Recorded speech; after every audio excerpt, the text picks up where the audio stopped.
Well, thank you everyone for coming today. My name is Alyssa Outhwaite. I am a NOAA CCMU scholar out here at Texas A&M University Corpus Christi. So I'm over here on the Gulf right now on this side of Texas.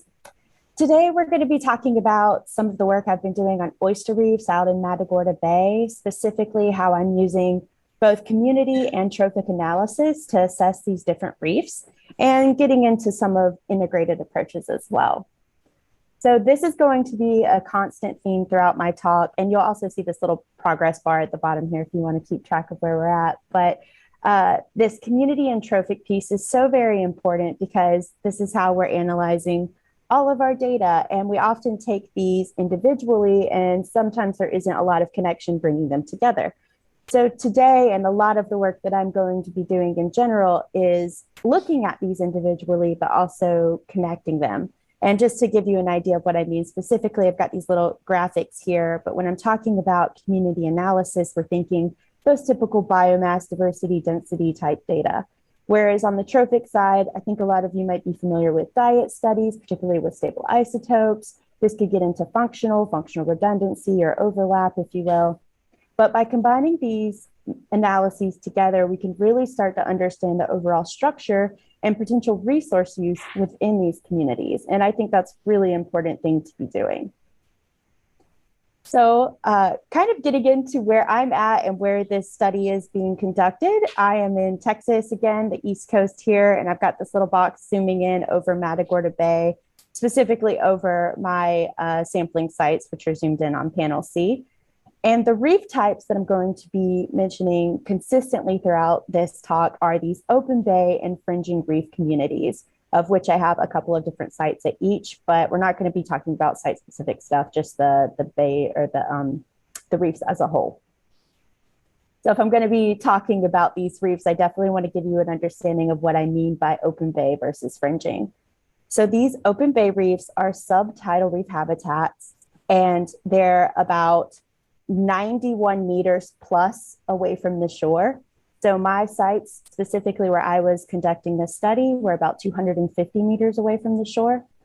And this 90-meter mark is because of the rules about commercial harvest in Texas. So they have to be more than 90 meters away from the shoreline in order to be harvested from.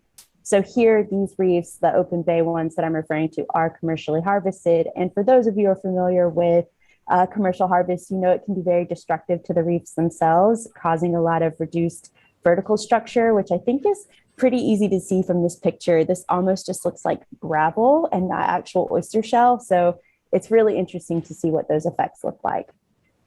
And then on the complete flip side, we have these fringing reef communities, which are the intertidal areas that are going right up to the shoreline. My studies were about in this 30-meter right up to the shoreline range. And again, because of that Texas rule about how far away from the shoreline reefs can be harvested, these reefs are closed to harvest. So a lot of that vertical structure is allowed to remain intact, which you can, again, see pretty clearly from the picture, all these little finger-like projections sticking out of the mud. So what am I doing with all of this? I've talked about trophic and community pieces, and I've talked about these different oyster reefs. Well, the overall arching theme of my work is using both community and trophic analysis to understand the oyster populations. So getting an idea of what those density and diversity or density and biomass look like across the reef types, in addition to the infaunal communities living within the reefs. So what's the diversity like? How is that different between the reefs? What about the biomass and the density there? And then on the trophic side, thinking about the diet, specifically thinking about the primary resources that are available in these systems. So where are they getting their organic matter from? And then at the end of this presentation, I'm going to be talking about an indice we've created to merge these data sets together. So some of the methods that we're using to analyze these reefs and the communities within them, we go out, you can see one of the lab mates in my lab. He's got a quadrat out here over the reef where we're collecting oysters. We're also collecting, again, those fauna living within these oyster reefs. And we're getting measures of the oysters themselves, so their lengths or shell heights. We're getting density measures as well as biomass. And then, of course, all of those animals living within the reef are doing the same thing for them. So IDing to species where possible and getting their biomass as well. And then thinking about the trophic side of things, again, I mentioned all of those potential resources that could be available in the systems. So this is going to be something like sediment organic matter, which you can see from this core that another lab mate of mine has this really beautiful core in his hand. So SSOM, or sediment organic matter. We also have water collection that occurs, suspended particulate organic matter. And then a really interesting third one, which is going to come up later in the presentation, is this oyster shell organic matter. And this just has to do with potential debris that's settling on the shells themselves. And so this trophic side is where I'm going to be pulling some stable isotope data, specifically that of carbon and nitrogen. So hopping right into the data, the results here, which you all really came for, I just want to give you a quick orientation to what you're looking at. So this is looking first at oyster populations. On top, we have a graph of density, and then on bottom is a graph of biomass. And then across that x-axis is just the sampling period over which these values were taken. The red open circles are the open bay reefs, and that pink shading that you're seeing is the standard deviation. And then by contrast, these blue squares with the blue shading is the fringing reefs. So right away, the big take home here is that our open bay reefs are actually have a greater density and biomass than the fringing reef communities. However, they're extremely variable, and over the course of the year, there's some changes, but they're extremely variable overall. So this is telling us that maybe our open bay reefs have greater biomass and density, but they're not particularly stable. Overall, there might be a lot of patchiness. And now looking at a similar graph, but this time instead of the oyster population, we're looking at the faunal communities living within them. But again, density on top, biomass on bottom. And the biggest takeaway here is that what we're actually seeing now is that our fringing reef communities have greater density of fauna, but our open bay reefs seem to have a bit more biomass associated with the fauna, particularly at the beginning of the year. So these were some interesting finds that came out of this. And I wanted to take this a step further and try to look into this a bit more and determine, well, why are we seeing some of these changes? Why do we have higher biomass in one group, but higher density in the other, which seems a bit contrary to me. So this is a non-metric dimensional scaling plot based off of fauna biomass. And what you're seeing here is grouping based off of that biomass composition or the biomass. And we're seeing really clear separation between our reef communities, where we have our really tight grouping on the open bay reefs, except for this one outlier here. But then we also have our fringing reef communities grouping out really well together. So this is telling us that there's something happening that's causing separation in terms of biomass between these groups. And as you can imagine, this probably has to do with the community composition. So that was the next piece, is looking at what types of animals were driving these density and biomass differences. So in our open bay reefs, we're actually seeing a lot of our heavier Panopeidae crabs and also Porcellanidae crabs. But in our fringing reef communities, we were seeing a lot more amphipods and tanaids. So these are going to be a lot smaller, and even though they're more abundant, they're less heavy. So that was accounting for some of the differences we were seeing. Now, switching gears a little bit, I just want to go over really briefly some of the outputs from our stable isotope mixing models. So this is how we're analyzing that diet piece that I was talking about before. I'm only showing Crassossia virginica, so just the eastern oyster in this image. I have another combining things slide that's going to come up in a minute that'll help give a bigger picture, better picture overall. But what I'm going to be showing here are essentially the different resource contributions to the Crassossia virginica diet based off of those resources that I mentioned before. So just looking at the oyster shell organic matter that I mentioned would come up. This is it, it's coming up now. So what we're seeing are the outputs of the simmer mixing models over the course of the year. And we're keeping the same labeling system that I had for open bay and fringing reefs with the red and blue. But overall, the point here, the main takeaway is that oyster shell organic matter appears to be a pretty important resource for oyster diet, where we're seeing more than 50% and even more so in the 75% range of contribution. And if we look at other resources, what we're noticing is that they're consistently less used. So this suspended particulate organic matter or the water, apart from this sort of seasonal pulse in May, it's relatively low. And then for the sediment organic matter, we're seeing just generally low or, less than 25% contribution to the oyster diet. So again, this is just looking at one organism and its potential resource use. But that's maybe, and although that can be helpful, we want to think about this more holistically, want to think about, well, what's happening in these communities overall? And so this is where we can start to think about integrating our community and trophic data together to get a better picture of what's happening. So I don't want to scare you with any math, so I'm going to break it down a little bit here. But what I'm going to be showing you is our attempt to bridge both trophic and community data with this mean food resource contribution index, or MFRC.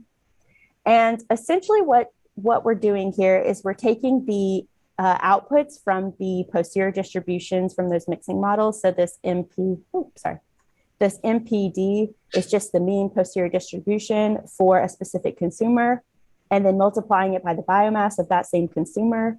And then you continue to do this for all the other consumers in that community. So first crust Austria, then it might be barnacles, then it might be crabs, and you continue to do that, and then divide by the total biomass in that community. And essentially what the output is the resource contribution. So if we think about the water or the phytoplankton in the water, that SPOM, how is SPOM contributing to the overall community? And that's what this image is showing here at the bottom. So again, similar labeling system that was used before. And the big takeaway here is that really less than 25% in most cases throughout the year, the SPOM is only being used about 25% of the community's diets overall.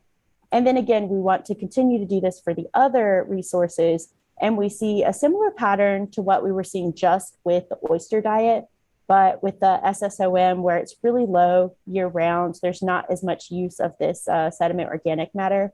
But the oyster shell organic matter appears to be used quite heavily in this 50 to 75% of the diet range. And again, this is not just referring to one specific organism, this is referring to the communities as a whole. So the take home here is that we have two very different types of oyster reefs, and we're starting to see differences in those oyster populations based off of this, as well as the faunal communities living within them. And a really interesting piece that came out of this, and something we certainly weren't expecting, is that this oyster shell organic matter might be a really important resource for both of these reef systems. And just a final takeaway is that it's really important to think about integrating the different indices that we're using to get a clearer picture of what's happening in our communities. So with that, I'd like to thank NOAA CC and me and you all for coming today, and I will be happy to take any questions.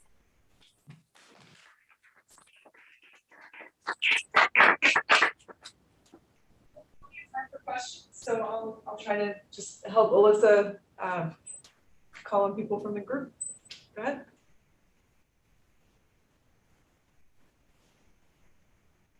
Oh, sorry, go ahead.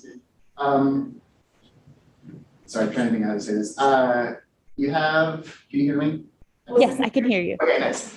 Do you have any kind of baseline data that would let you kind of tease out whether you're seeing the effects of harvesting versus, maybe just ecological differences between being fringing and open water? That's a really great question. This was one of the hardest parts when I was conducting this study, unfortunately, because we don't have harvested, or we don't have open bay reefs that aren't harvested. It's hard to get an idea of what that would look like without harvesting. And then on the flip side, because those fringing reef communities are protected from harvest, I can't necessarily have any studies seeing what harvesting would look like in terms of that. So yeah, there's definitely going to be an effect of harvesting and the environmental pressure. And I'm kind of just taking them together because there's not a whole lot of information out there for me to go off of on what the impact of the harvesting might be specifically. However, we do have some information on our restored reef communities, which are protected. And I've been looking into that some to see if I can kind of use that as a potential baseline because those areas are open bay and protected.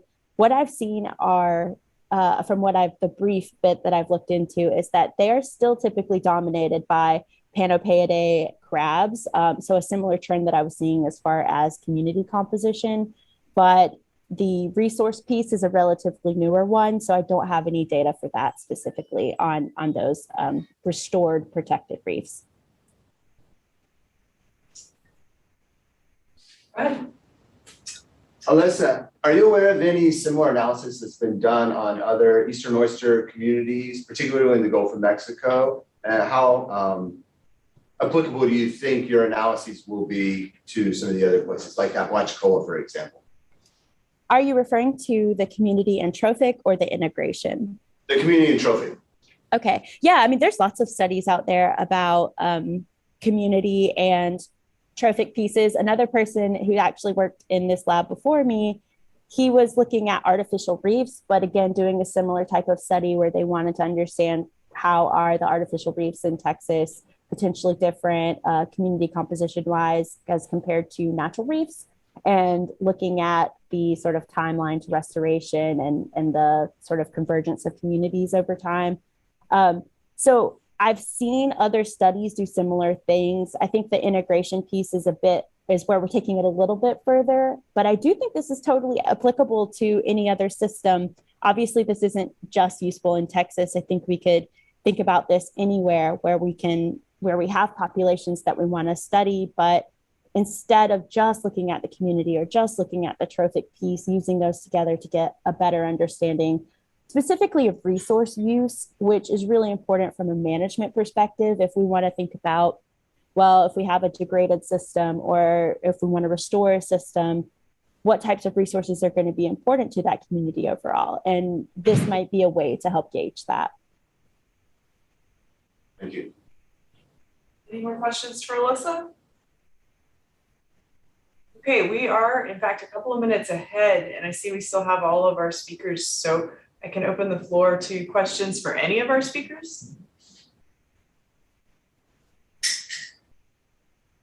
Okay, seeing none, I think we will adjourn. So thanks to our speakers.